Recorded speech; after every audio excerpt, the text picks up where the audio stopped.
კონკურსი 20 წელიწადია რაც არსებობს. ახლა წელს სწორედ საიუბილეო წელიწადი იყო ამ კონკურსის და ამაზე მაინც მგონია რომ ანანა უფრო კარგად მოგიყვებათ ყველაფერს და 20 წელი არსებობს და იმდენი პიესა შემოვიდა ამ 20 წლის განმავლობაში 700-ზე მეტი. 700-ზე მეტი რომ ძალიან მნიშვნელოვანია ჩვენი ქვეყნისთვის. რატომ? ჩვენ ქვეყანაში საქართველოში არ არის ასეთი დიდი როგორ თქვა სწრაფვა დრამატურგიული შემოქმედების შექმნის.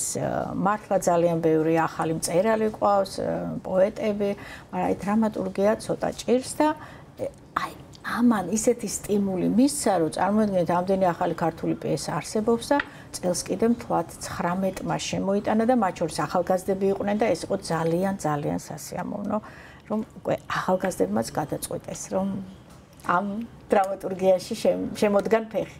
სანამ კონკურსის პირობებზე ვისაუბრებთ, თქვენთან გადმოვალ კითხვით, რა იყო მიზანი ამ კონკურსის თავდაპირველად და აი რატომ არის დეფიციტი დრამატურგების, როგორც ქალბატონმა მანანამ აღნიშნა, რატომ არის ასე ვთქვათ ამ სფეროში შედარებით ნაკლები რაოდენობის მსურველი. ფონდზე გეტყვით ორ სიტყვას თუ შეიძლება. ეს არის მიხეილ თუმანიშვილის სახელობის. მე გახლავართ თუმანიშვილის თეატრის სალიტერატურო ნაწილის გამგე. წლებია ვმუშაობდი ბატონ მიშასთან. მისი უახლოესი მეგობარი ვიყავი. ბატონი მიშა რო გარდაიცვალა, აი მაშინ სულ სხვა ფუნქციისთვის შევქმენი ფონდი. აბსოლუტურად სხვა ის ფუნქცია შესრულდა და შემდეგ დარჩა ფონდი, როგორც ჩემი სამყაროსთან ურთიერთობა მიხეილ თუმანიშვილთან ერთად. და ამიტომ ყველაფერი ის, რაც ჩვენ ურთიერთობაში მახსოვს, რომ ძვირფასი იყო, აი ყველაფერი ჩავდე ფონდში, მაგალითად.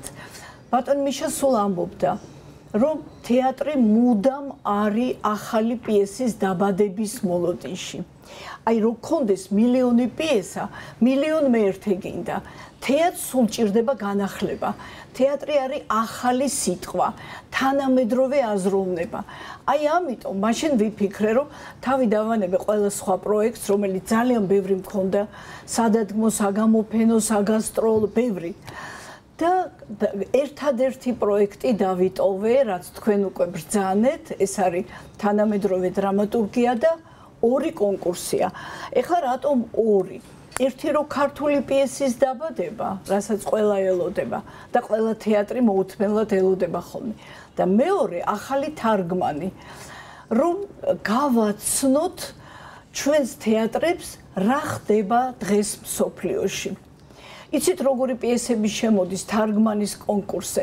აი სულ ახლახანს დაიწერა, ბროდვეიზე დაიდგა, იმიტომ რომ თარგმნელები ეძებენ ზუსტად ასეთ პიესებს.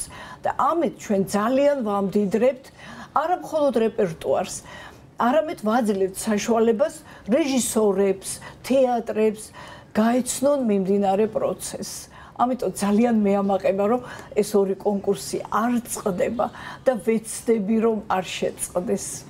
და როგორი იყო კონკურსის პირობები, კრიტერიუმები, ვის შეეძლო მონაწილეობის მიღება? მონაწილეობის მიღება შეუძლია ყველას, ვისი პიესაც ჯერ არ არის გამოცემული და დადგმული. თეატრში დადგმული. ასე რომ მეტი სხვა შეზღუდვა არ არსებობს.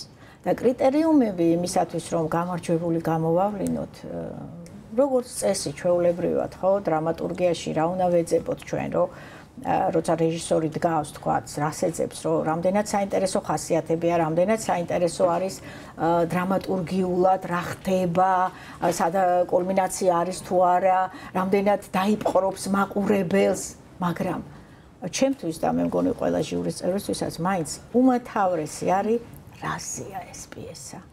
აი რა არის მთავარი თემა, განსაკუთრებით ქართული პიესა, როდესაც ქართული პიესის კონკურსია, რა ეტყვის ის ახალს მაყურებელს, ან თუნდაც არც ძალიან ახალს, მაგრამ რითი და მოინადირებს, ასე ვთქვათ, მაყურებლის გულს, რამდენად უფრო შეიძლება ეს ძალიან ის არის მაღალი პოზიციებიდან ნათქვამი, რამდენად უფრო გაკეთილშობილებული წავა ადამიანი თეატრიდან, იმიტომ რომ პიესა ხო ის არის, რაც უნდა დაიდგას. პიესა არის ლიტერატურული შემოქმედების ის ნაწილი, რომელიც იწერება თეატრისთვის. ანუ თავში უნდა ვეძებოთ, რომ ეს დაიდგმება, დადგავენ ამას და რო დაიდგმება, რას ეტყვის ეს მაყურებელს, რითი აღელვებს, რითი გახდის უფრო მოწყვლადს ნებისმიერი პრობლემის მიმართ და უფრო გააკეთილშობილებს, როგორც ახლა სხვადასხვა ცნობილი რეჟისორების გამონათქვამები რო არ მოვიყვანოთ, აი რას ემსახურებოდეს თეატრი. ამიტომ ჩვენ ჟიურიში ვცდილობთ ხოლმე, რომ ამის მიხედვით ავარჩიოთ გამარჯვებულები, რამდენად იქნება საინტერესო ქართველი მაყურებლისთვის აი ესა თუ ის ამბავი. კაპიტანანა, ვინ არიან გამარჯვებულები? ეს იცი ძალიან კარგი კითხვაა, რადგან ძალიან უცნაურია ერთის გამარჯვება, უცნაური რამდენად, ეხლა მიხვდებით. ნუ ორნი არიან, ეს არის ბასა ჯანიკაშვილი, ყველასთვის კარგად ცნობილი და მეორეა ვალერი ოთხოზორია. აი ბასაზე უნდა გითხრათ, 20 წელია კონკურსი არსებობს. სულ პირველ კონკურსში იყო ბასა პირველ ქართულ პიესაში იყო გამარჯვებული. 10 წლის შემდეგ ისევ ბასამ აიღო ეს თუმანიშვილის ვაშლი. ეს პრიზია, მაშინ ჯერ პირველში არ მქონდა. 20 წელი გავიდა და ისევ ბასა, აი მე ყოველი 10 წლის თავზე აი ესე გამოვიდა, იმიტომ რომ აი ნახეთ როგორი ფოტო მაქვს ბასასი აქ, ეს არის ბუკლეტი, რომელსაც მე ყოველი კონკურსის შემდეგ ვბეჭდავ, აქ არის ყველა პიესა ჩამოთვლილი და მუდმივად არის ბასას ფოტო. აი ესე თავზე ვაშლით, ეს დიდი პლაკატი მაქვს დაბეჭდილი და ჩემთან ოთახში მიკიდია. და ეხლაც ისევ გადაიღო ასე ვაშლით თავზე. ვალერი ოთხოზორია, ასევე უნიჭიერესი ახალგაზრდა კაცი, რომელიც წინა კონკურსი იყო თარგმნილი პიესა და იქ გაიმარჯვა და ნუ მე მსიამოვნებს, რომ აი ეს შემოქმედება არ წყდება. ბატონი მიშა ალბათ ძალიან ხარობს მისი სული, რომ აქ დრამატურგია სტიმულს ვაძლევთ, мотиваცია და სტიმული. მე მგონი აუცილებლად უნდა ვთქვათ კიდე ერთი დეტალი.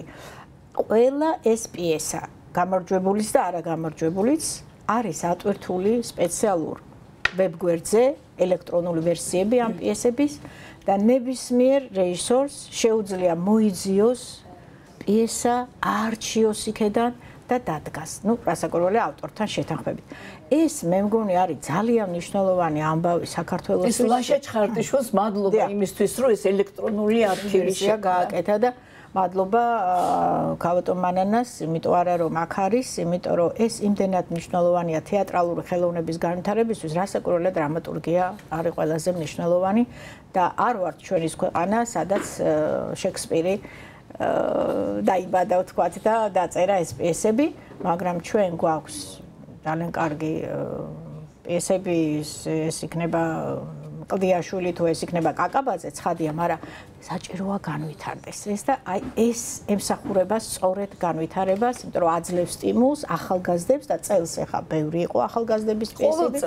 კი, ყოველ წელს ბევრია, წელს მაინც განსაკუთრებულად მე მგონი უფრო მეტი ნახევარზე მეტი ახალგაზრდები იყვნენ, რაც არის ძალიან გასახარი ამბავი და ჩვენი თეატრი, რომელიც მართლა მთელ მსოფლიოში უკვე არის ახალგანთქმული, ჩვენ თეატრს აქვს იმისი საშუალება, რომ აირჩიოს ძალიან კარგი ახალი ქართული პიესა და გაგვახაროს თეატრიდან.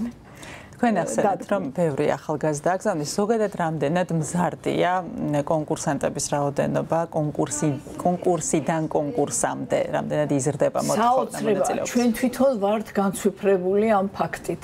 თავიდან რო დაიწყო კონკურსები, მოქონდათ არსებული პიესები. რომელიც ჯერ არსად არ დადგმულა, არ დაბეჭდილა, ხო პირობა ეგ არის, არ იყოს დადგმული და დაბეჭდილი. მოქონდათ ეს ძველი პირველი 2-3 წელი ჩვენ ვკითხულობდით ყველაფერს. მე შევზღუდე, რომ თითო ავტორმა მხოლოდ ერთი პიესა უნდა წარმოადგინოს, მეტი არა და დაიწყეს წერა კონკურსისთვის. აი აქედან დაიწყო, რაც თქვენ ახლა ბრძანეთ, რომ ეს ნელ-ნელა განვითარება წავიდა. იყო წელი, როდესაც შემოვიდა ეხლა 19-იო გითხრათ მანანამ 70 პიესა 70 ქართული პიესა როცა თითო შეეძლო წარმოედგინა ოკუპირებული ცხინვალიდან და აფხაზეთიდანაც გამოგზავნეს მე მახსოვს მაშინ რადიო თავისუფლებაში მივედი ყველა კონკურსის შემდეგ მივდიოდი ხოლმე რადიო თავისუფლებაში და ამაზე ვსაუბრობდი და პირდაპირ ეთერში რომ ვთქვი იმ წუთას შემოვიდა იქიდან ზარი და გვითხრეს რომ დაადგით ეს პიესა, ხო ხედავთ რომ მეგობრობაზეა. აი ხედავთ როგორ მოქმედებს ეს ადამიანებზე. ერთად დავამატებ, არა მარტო ოკუპირებული და სასჯელ აღსრულების დეპარტამენტიდანაც მოვიდა მოსული ქალბატონის პიესა, რომელიც იხდის სასჯელს და იხდიდა მაშინ ახლა უკვე აღარ. აი მაშინ იქედანაც კი მოვიდა პიესა და ეს იყო ძალიან და მე მგონი გარკვეული ადგილი მიიღო დაიდგა კიდევაც პიესა და დაიდგა საინგილოში და რუსთაველის თეატრში გასტროლზე ჩამოიტანეს.